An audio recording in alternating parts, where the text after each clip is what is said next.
Hello and welcome to Learn Lead. I'm Trey Hauk, and it is my goal to help you guys learn a little bit about what LEED is, what it stands for, and more importantly, how to get certified with it. So, starting off with our overview, I'm just going to have a brief introduction before going into a general breakdown of LEED, and then we're just going to cover some key terms. So, starting off, my name is Trey Hauk. I'm an engineering technology graduate from Southern Utah University, and I created this series for my Honors Capstone. By the end of these presentations, you should be ready for the LEED Green Associate exam. Now, what is the LEED Green Associate? Well, it's the baseline certification for LEED that essentially lets employers know that, hey, this person knows what they're talking about when it comes to the LEED building assessment model. Um, it is composed of 100 questions, a 100 question certification exam for a total of 200 points possible. You have to get 170 minimum to score, or about 85%. It is $250 just to take the exam. That doesn't include any educational material. And it is $100 for students, and I believe like $200 if you're a U.S. Green Building Council member. Going on from that, I just want to talk a little bit about how this series is going to go. So right now we're at that chapter 0, that overview, but afterwards we're going to be going over core concepts and then the credit categories that LEED has. So location and transportation, sustainable sites, water efficiency, energy and atmosphere, materials and resources, and indoor environmental quality.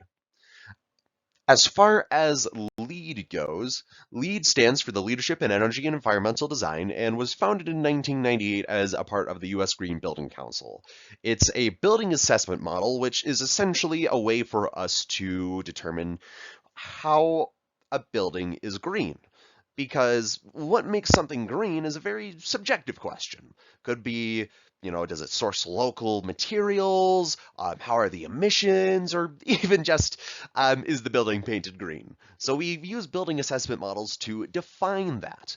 And LEED, it's important that we have these building assessment models for LEED because buildings account for 14% of potable water consumption, 30% of waste output, 40% of raw materials use, 38% of carbon dioxide emissions, about 24 to 50% of energy use, and 72% of electricity consumption.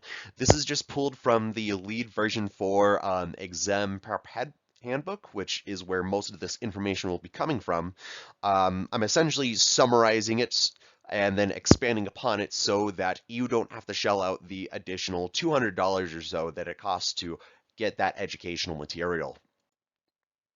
Now, there are a couple different LEED building assessment models, um, and it's broken down into 5 main categories.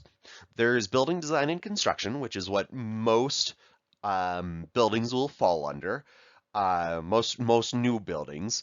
Then you have your interior design and construction, which will essentially cover interiors for pre-furnished establishments and kind of go over the environmental sustainability of the things that are inside of buildings.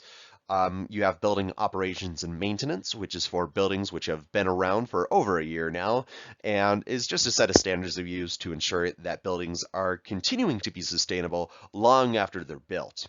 Neighborhood development, also known as cities and communities, is essentially your urban planning, and we'll go into that a little bit later what that means.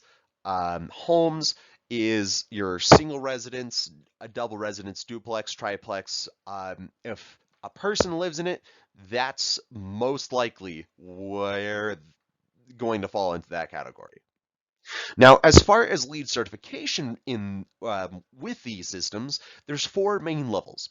There's certified, otherwise known as bronze in former editions, which you get by having 40 to 49 points, silver, which is 50 to 59 points, gold, 60 to 79, and last but not least, platinum at the top with 80 or more points. As far as how you get these points, it's broken up into 6 key credit categories.